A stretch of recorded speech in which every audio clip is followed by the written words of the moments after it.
This is the EU Trade Podcast with Samira Rafaela, featuring inspiring conversations on the future of trade in the European Union and beyond. Welcome at the new Trade Podcast, and we will have a special episode today. I am here with my dear colleague, Mohammed Chahim. You are the Vice President of the Social Democrats, and you're also a member of the Social Democrats in the Netherlands. And you are, well, I would say in the European Parliament, a very important voice, a very important member of European Parliament on climate and the ambitions that we have in regarding to climate. So it's impressive and amazing what you could do so far. I am a member of the International Trade Committee, and it is very popular nowadays to discuss trade agreements in relation to climate and climate change. So I thought, okay, I really want to have a new episode on trade, but then discussing how trade agreements can be a positive instrument, or maybe not. I mean, that's what I would like to hear from you, for safeguarding our climate standards. So I thought, okay, that must be Mohammed Chahim, of course. I mean, the expert in the European Parliament. So welcome, Mohammed. Thanks for having me, Samira. Yes. So how's your day?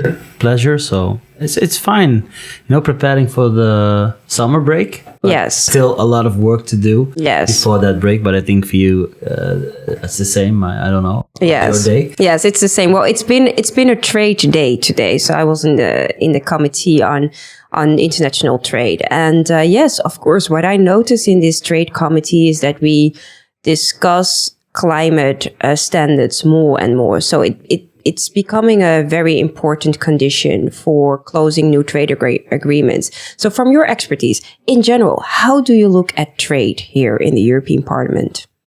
I mean, I think trade is really important, especially in this, let's say, multi-polarized world, and plus, instead of multilateral world that we are heading to. And I think we have to go back to a multilateral world where we really work together, try to come up with agreements and under which multiple countries are upheld. For me, trade is an important element also when it comes to climate. And it's not only through trade agreements. What you see is that many countries really think about, for example, standards that they want to implement for certain goods that they just don't want to use anymore, but also carbon, border measures like the carbon border adjustment mechanism. So trade and climate are much more related. And it makes sense because the more you do your best to clean up your economy, the only way to incentivize other countries or trade partners to do so is through agreements or through other trade measures. And it's all fair game because more and more countries and regions in the world are thinking about such measures. Yes, exactly. I think that's a very good thing. And I mean, from my perspective, I find it very important, and also here the liberals in the European Parliament, that at least the countries that we work with agree and respect also the Paris Agreement. But we take, for example, now the situation with Mercosur. I mean, new negotiations are going on. Well, at least the talks are now starting again. And one of the main criticism on such agreement, for example, are the standards, strong standards on climate and sustainability. So I'm very much in a dilemma sometimes, especially on these kind of agreements. Like, okay, when do we decide that such agreement is good enough to continue with it? We have a good example on the modernized agreement with Chile. I'm the rapporteur on that. But that's I think a good example of an agreement that has a strong TSD, so trade and sustainability chapter in it, with strong enforcement elements. But the same you would like to reach for other agreements. Take, for example, Mercosur. So when do we find the right balance? Because like you say, trade is important. So obviously we need trade. We understand that. But when is it good enough? I mean, it's very complicated because I think we've went through a phase where we signed trade agreements relatively, let's say, not easily, but not necessarily looking at the negative effects of those agreements, especially on the small and medium-sized enterprises and labor positions and jobs in both sides of the agreement. I mean, this not necessarily has I mean, we've benefited, but not everyone has benefited of these trade agreements. Obviously, so yeah. It has to be a bit more, I think, well balanced, and we have to acknowledge this. So and now we are in the phase that trade agreements are almost, as a reference point, seen as something bad or something negative, and at least that's what we've seen for several trade agreements that we try to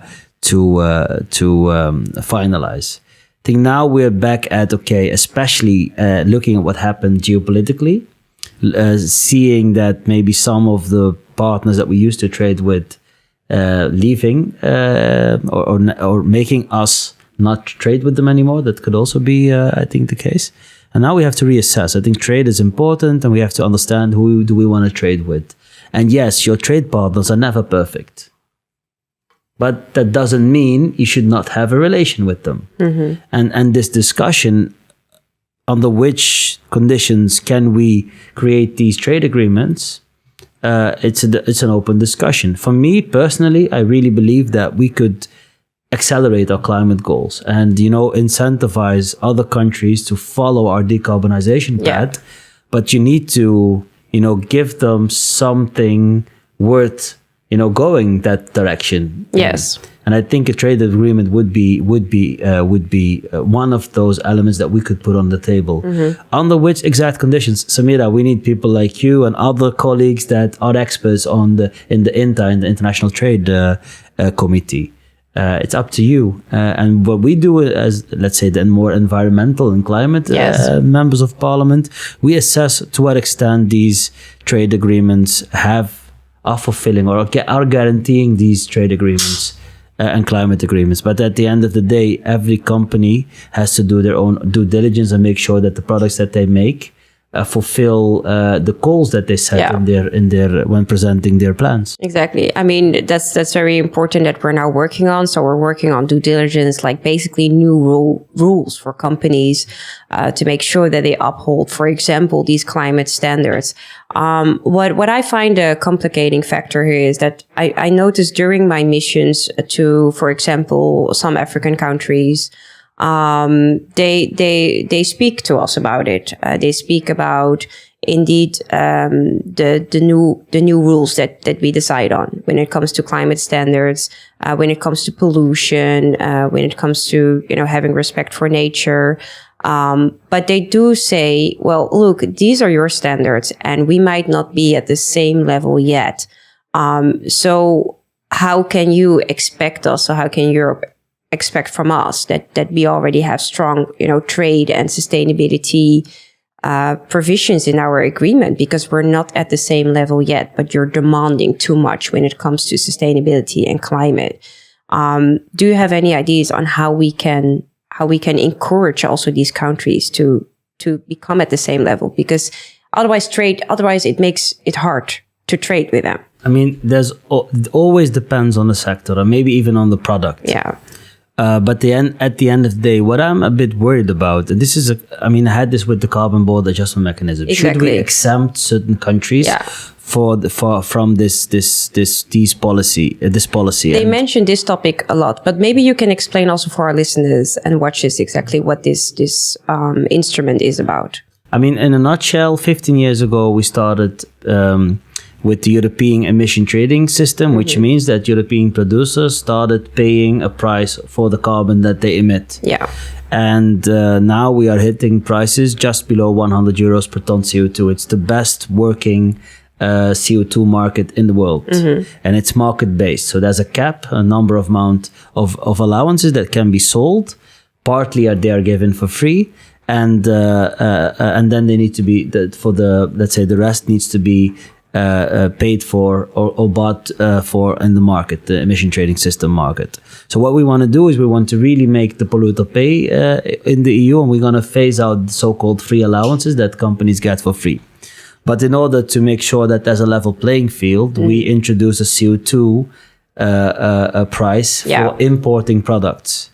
To also make sure that there's a level playing field and there's an honest situation between European producers that pay for their pollution and non-European producers that can produce it outside the EU and then import it. So, and the idea there was that for some countries that do not have the technology and that maybe are not in the situation where we are, that we should give them an exemption. And I said no to that because, one, we need to help them get the technology. And second is also, the moment we start, let's say, producing our aluminium using the newest technology, and the moment that technology becomes cheapest, how do these countries benefit?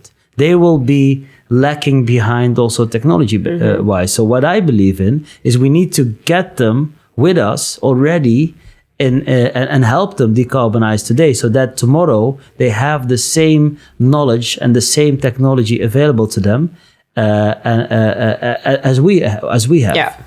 Because else I think, the exemption would help them benefit for, let's say, on the short run, but on the long run will be a catastrophe for those economies. No. And moreover, we should also understand and distinguish between multinational active and, let's say, African countries that have the capacity, that have the knowledge to decarbonize. And of course, let's say the more smaller or medium-sized enterprises. I think there we should also have a bit of a differentiating approach. Yes, because that differentiated approach is often, one of the main topics that we discuss as part of, trade agreements. So what kind of special support and even guidelines do we have for these smaller and medium enterprises in place? And what kind of duties and responsibilities can we demand more from these multinationals? And I think we have seen, several cases in this world where big companies, the multinationals, are definitely not behaving in the way that we would find appropriate, also regarding to climate. Yeah. So I think that in general, trade agreements, but also these economic partnerships that we will have with some African countries, for example, are a good instrument to at least, a good instrument, but also an incentive for companies to make sure that they comply to these rules and standards. But what do you see when it comes to, the willingness of these big multinationals? I see different responses. I see a lot of big companies, famous companies, already working on this topic themselves, but I also see a lot of companies saying, well, we're not so happy with this, new legislation coming up from Brussels, and Brussels is demanding too much. Like, how do you look at that topic?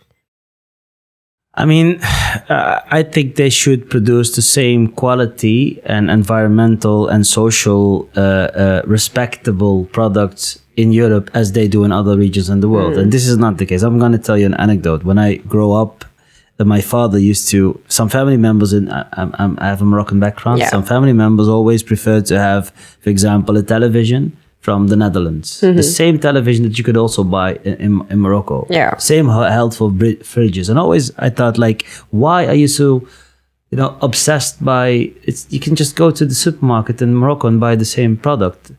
But they said, no, the quality is usually not the same. And I never, as a child, I always thought, like, no, this is just some, myth. But it turned out to be real. Turned out that products, the same producer with the same product produced for the African market has usually lower standards and even safety standards. I've seen a Toyota once, the same model. Yeah. The African model, the one produced for the African market and the one produced for the European market. And then they did a crash test. And you could see that the European Toyota, the Toyota made for the European market, had a way better outcome of the test. I mean, it was less, let's say, damaged, and there was much more protection for the passengers compared to the one in Africa. So, and this holds for many of the legislations that we have in place. They make sure that the products are much more in line with climate, with social conditions, child labor rights, etc. And then for the other markets, the same companies that know that they can apply those rules for the European market seem to ignore them for other markets. I mean, this is also called a bit of social corporate responsibility. Exactly. So I think it's a bit unfair for these multinationals being active in the EU, in the US, and maybe China and in Africa, and then using different standards just because they can. I think they need to take the responsibility. And if not, we need to make them. apply those rules, whatever they are. Because at the end of the day, it doesn't matter, Samira, whether we pollute or emit in Africa or in the EU, especially when it comes to carbon. Yes. Because we live in one world, and CO2 does not discriminate. Doesn't know borders. And doesn't understand borders. No. So it's in our interest to make sure that these rules are applied everywhere. Exactly. And I think these rules can exactly be also part of new trade agreements and economic partnerships. If we would, then let's move to the special topic of nature, protecting nature. So I already mentioned Mercosur, but, we will have the same discussion with future trade agreements. One of the famous issues is on deforestation. We also have new legislation on deforestation in place.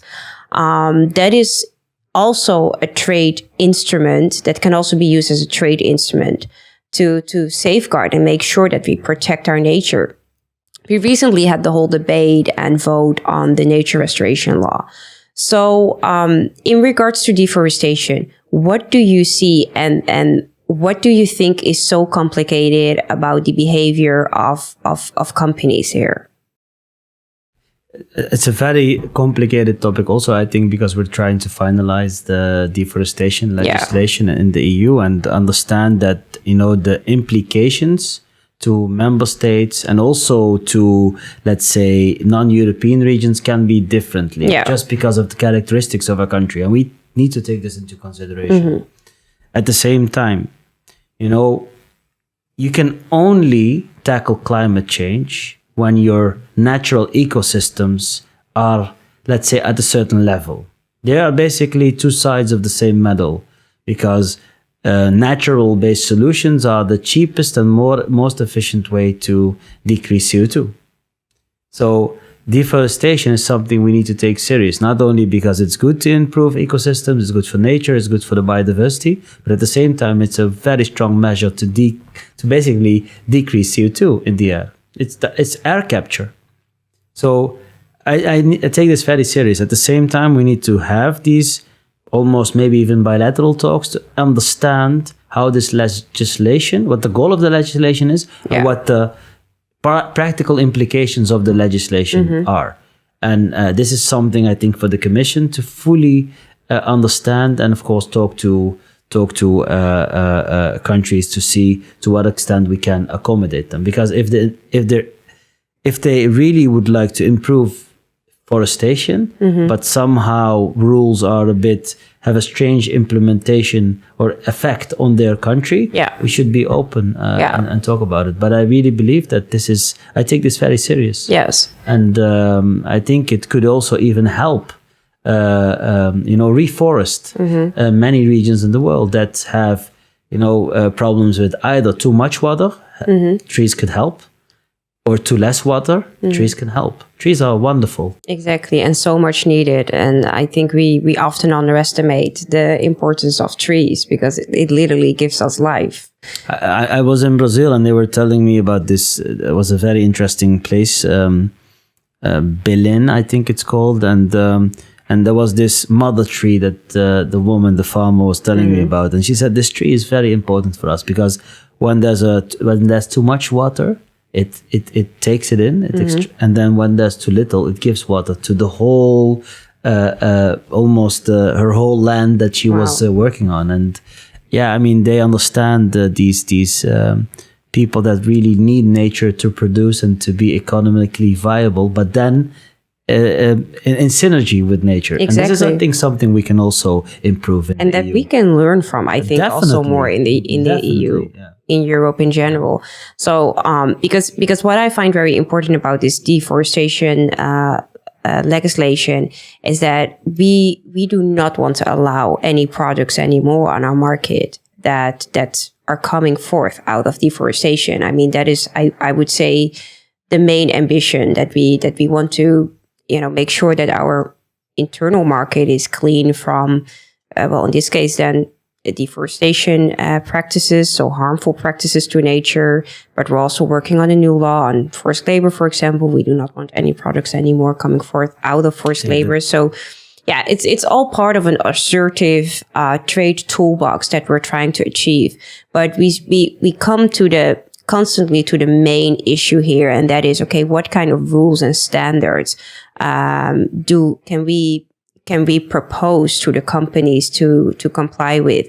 And I also think that, you know, these new instruments can really help to take away resistance from society towards trade agreements. I think the resistance is really coming from, you know, a lack of standards and rules on environment, on climate. I do see a shift from the Social Democrats nowadays, also in the European Parliament, where I see that also the Liberals and the Social Democrats are more and more working together to make these trade agreements more acceptable. They're sensitive. You see the shift? They're quite sensitive in our group, and I think there are people that are really positive towards Mercosur. Yeah. Others are a bit more skeptical, and I think they both have really interesting points. And that's really skeptical about the environment, right? About the environment standards. The conditions and the social conditions also. Exactly. The International Labour Organization also, I think, plays an important role there, whether they can be affected. But you know, I think it's also I would not want to work at a company that knows about forced labor. Yes. I mean, banning forced labor, I think we should criminalize forced labor. It's ridiculous that there are Western companies knowing that the Uyghurs are being misused in labor camps to produce their products. Exactly. That's something that I think is unacceptable. This year, the Dutch king has, you were present at Katie Coty, has apologized for the slave history of the EU, and then we still accept forced labor. This is for me like not accept, we look away. And companies like knowing that this is something that exists in their value chain and then look away from it. Maybe we should start criminalizing it. Maybe then CEOs become a bit more aware of what they're doing. I mean, this is what we're talking about. We're talking about that we are discussing this. That's ridiculous. We live in the 21st century. And then nature and climate, how can at the same time we try to, you know, solve and decarbonize here and stop deforestation here and actually have plans to plant 2 or 3 billion trees, and at the same time the same companies that pledge it here are responsible for many hectares and acres of land being deforested. That's something strange. We say in the Netherlands, dweilen met de kraan open, which is basically, should help me translate it. It's basically mopping while leaving the tap open. Yes. I mean, it's never a good idea to translate Dutch sayings into English. I think this one is understandable. But indeed, yes, exactly. No, and this is why we need companies so much to comply with these rules and to make sure that they play an important role in I would say trade agreements that are responsible and looking out for human rights and for even gender equality, but definitely climate and sustainability. And I think now also with the whole discussion, the geopolitical discussion on critical raw materials, I mean, from a geopolitical perspective, it is very important for Europe to have access to critical raw materials. Therefore, for example, the agreement with Chile is very important when it comes to lithium, but that's also very important for the transition that we are in, the climate and the energy transition. So, but that also brings the necessary safeguards, because we know that how critical raw materials are being extracted in several countries in this world is not always, I would say, environmental friendly, and even not always human rights friendly. This is why I find it very important, for example, that we also take into account the fundamental rights of indigenous people often dealing with these kind of practices. So the second point I 100% underline, I think we should not use forced labor or child labor or do not talk with local communities, the indigenous communities, to make sure that they're included in these plans. Of course, mining in itself is a necessary evil. So there we need to look at the life cycle analysis. So if we mine and we know how those critical raw materials are used in order to fulfill our strategic goals, decarbonize, make our industry more green. That's of course something that you have to look at. For example, windmills do not come out of thin air. Solar panels the same. We need critical raw materials, and they are in the earth, and we have to extract them, and that's always causes an environment that has an environmental footprint. Of course, we need to do it as cautious as possible in collaboration with indigenous and local communities, and where possible, apply the best standards and the best technologies to extract and even maybe refill the mines and etc. But of course, it is harmful. So therefore, we need to look at, if you look at a whole life cycle compared to current technologies, how beneficial for nature is it? Because that's, I think, something that we should assess. And I think we're going in the right direction. Today, we had the final meeting with the negotiation team of the European Parliament on the critical raw materials. Yes. It seems to have broad support from the Christian Democrats, Liberals, the Greens and the Social Democrats. The Liberals did a very good job. They were leading the negotiations. And I think it really is in balance between nature and making sure that we have these materials to fulfill the transition. Yes, exactly. And this will exactly be translated into chapters that we will see also ending up in our trade agreements. Like, for example, we see with Chile, because even there we have rules. There are rules incorporated in that agreement on the way, these critical raw materials need to be extracted. So I totally agree. It's going in the right direction. But still we need to be very sharp on it, I would say. And I think, we have discussed one of the main key stakeholders, the companies, but also us as policymakers. I mean, we can foster that change if definitely we keep working together. But that's luckily what we already do. So thank you so much, Mohammed, for being here in this episode. It's always great to listen to you because you have so much expertise. Wow. Yes, thank you, Samira. Thanks for having me. And you're also on social media. You have Instagram, Twitter, Facebook. So follow Mohammed Chahim, and then you can follow his work also on the climate ambitions here in Europe. Thank you so much for listening and for watching, and we will come back to you soon with a new episode. I hope that you could learn a little bit more, and you might have been surprised a little bit during this episode, but see you soon. Thank you.